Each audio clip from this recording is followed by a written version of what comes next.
Been 9 months since the deadly school shooting in Perry.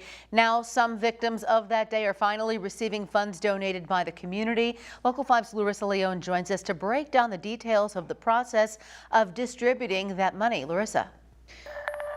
Stephanie, 3 people were in charge of distributing $160,000 of money donated to the victims of the Perry school shooting. The Distribution Recovery Fund says 20 applications were received and everyone who applied got a portion of the funds. The board first approved the amount of $20,317 to the family of 11-year-old Amir Joliffe, who died in the shooting. The board will allocate $30,000 to 4 families. One of those amounts will be split between 2 families. 3 families received payments of $5,000 and 6 families and Perry staff members received $2,000, and $1,850 was given to 7 families and staff members.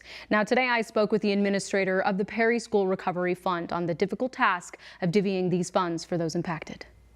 3 pillars of Perry's community joined together to decide who would receive money donated to support the victims of January school shooting. Part of those funds is an acknowledgement of their trauma, an acknowledgement that the people of Perry cared about them that much.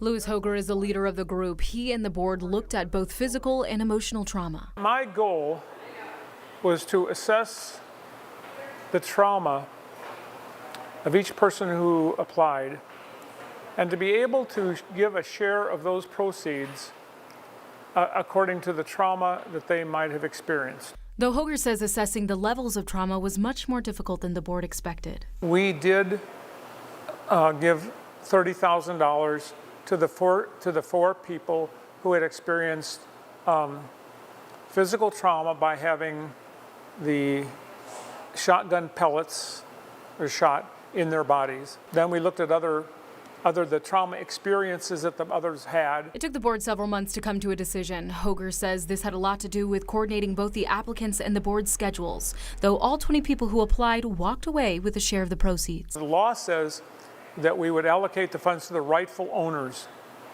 They are the rightful owners of those funds. And to the ones who donated, Hoger said, "You made a difference in people's lives." The citizens of Perry, particularly those who donated funds to that recovery fund, will feel like the greatest effort was made to show their concern for those families, those children and parents.